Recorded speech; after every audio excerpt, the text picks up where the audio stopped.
Atafuatiwa na Mheshimiwa Livingstone.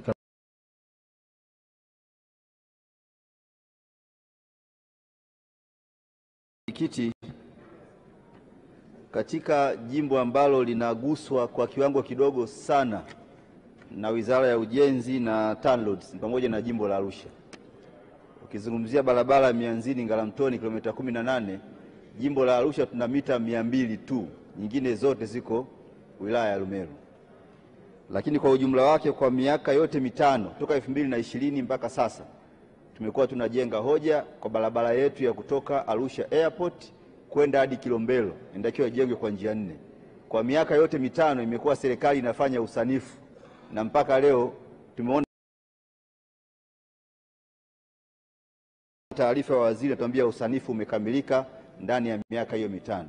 Kwa hiyo ningependa kwenye bajeti hii waziri atuambie sasa baada ya kukamilisha usanifu ni lini watatangaza tenda, apatikane mkandarasi, na hasa ukizingatia kwamba tunaenda kwenye masuala ya AFCON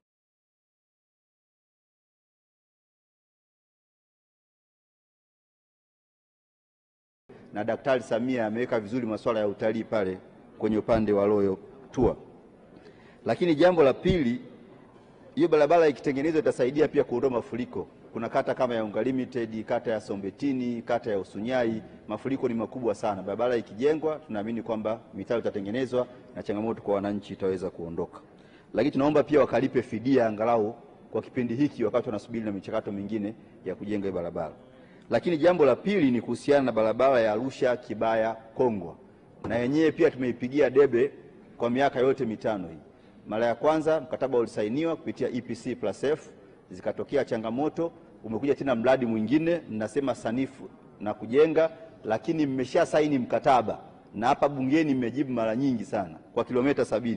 Hadi leo tunapozungumza mkandarasi bado hajafika site. Na hii itatusaidia kupata barabara ya njia 4 kutoka kona ya Mbauda kushuka mpaka kule chini kwa Mlombo ambako tunakwenda kujenga stendi ya kisasa. Itasaidia pia kuondoa na mafuriko kwenye eneo la kata ya Sombetini pamoja na kata ya Usunyai. Kwa sasa mtuambie kwamba wewe mkandarasi atakwenda lini site ili tusaidie kwenye masuala ya AFCON na kazi nzuri ambayo Daktari Samia anaifanya. Lakini jambo la tatu ni kuhusiana na mafuriko. Tunajenga barabara nzuri, mfano barabara ya Arusha ya Sakina Tengeru imejengwa vizuri, lakini maji yameelekezwa kwa wananchi. Kata ya Ngarenaro ukiangalia, kata ya Sakina ukiangalia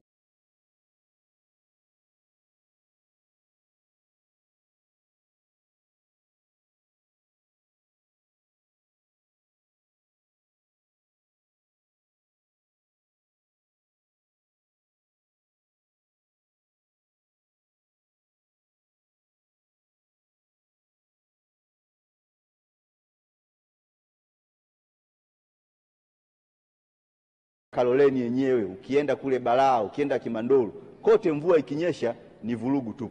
Kwa tunategemea sasa wakafanye study ya kutosha ili yale maji yanayopita pale watafutie njia ya kupita yaende kwenye mitaro au kwenye mito kama mto Nduluma ili tuweze kuondolea adha hiyo wananchi.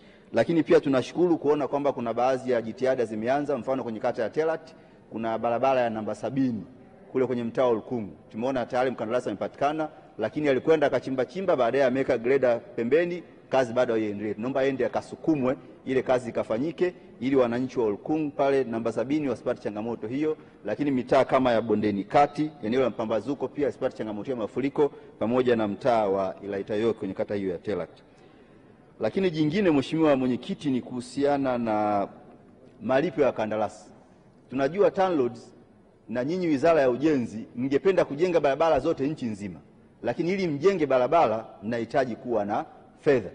Tumekuwa na taarifa kwamba wakandarasi wetu wana changamoto kubwa ya kupata malipo ya fedha. Kwa hiyo tungekuomba Wizara ya Ujenzi ukae na Wizara ya Fedha ili watoe kipaumbele cha kutosha. Maana najua nyinyi mkipata fedha kusukumana na wakandarasi kazi ziende ni jambo ambalo mna uwezo nao, lakini kama hamna fedha, mkandarasi ameshafanya kazi, ametoa certificate, kama hela hakuna kazi haiwezi kuendelea.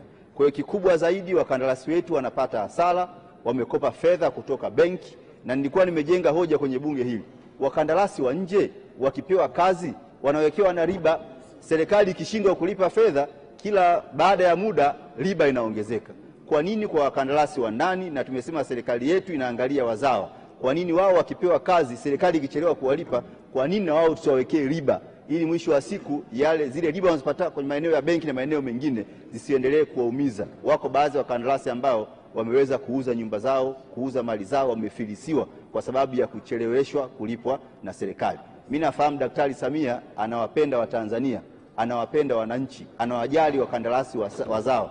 Sasa nyinyi mnaomsaidia kwenye Wizara ya Fedha, Wizara ya Ujenzi, tumsaidie rais kuweka mipango mizuri zaidi, na tusitangaze tenda kama hatuna fedha. Tusimuawadi kazi mkandarasi kama hatuna fedha. Kwa kufanya hivyo tunawarudisha nyuma badala ya kwenda kuwasogeza mbele. Lakini la kumalizia jingine, tuna changamoto kwenye upande wa fidia. Barabara yetu ya Arusha bypass ile kwenye kata kama za Moshono na kata nyingine, wako wananchi ambao maeneo yao yamezuiwa na serikali kwa muda mrefu, wanaambiwa watalipwa fidia. Mwananchi anashindwa kuendeleza, anashindwa kujenga, anashindwa kuuza, na serikali haimwambii lini itamlipa fidia. Naomba mtuambie ni lini mtalipa fidia, na ikishindikana basi wala wananchi wawe huru na maeneo yao, na serikali wakihitaji watakuja kulipa. Baada ya kusema asante changamoto ya muda, na kushukuru sana, na nitaunga mkono hoja baada ya kupata majibu ya kujiridhisha kulingana na masuala ambayo nimeelezea. Asante sana Mheshimiwa Mrisho Gambo. Mheshimiwa Nangonja Livingstone Kaboyoka atafuatiwa na Mheshimiwa Edwin Enos Sware. Mheshimiwa Boniface Butondo ajiandae. Asante sana Mheshimiwa Mwenyekiti kunipa nafasi hii ili nichangie bajeti ya Wizara ya Ujenzi. Waheshimiwa wabunge wengi wamesimama hapa wakimshukuru sana Rais Dr. Samia Suluhu Hassan na wizara hii kwa kazi nzuri ambazo zimefanyika kwenye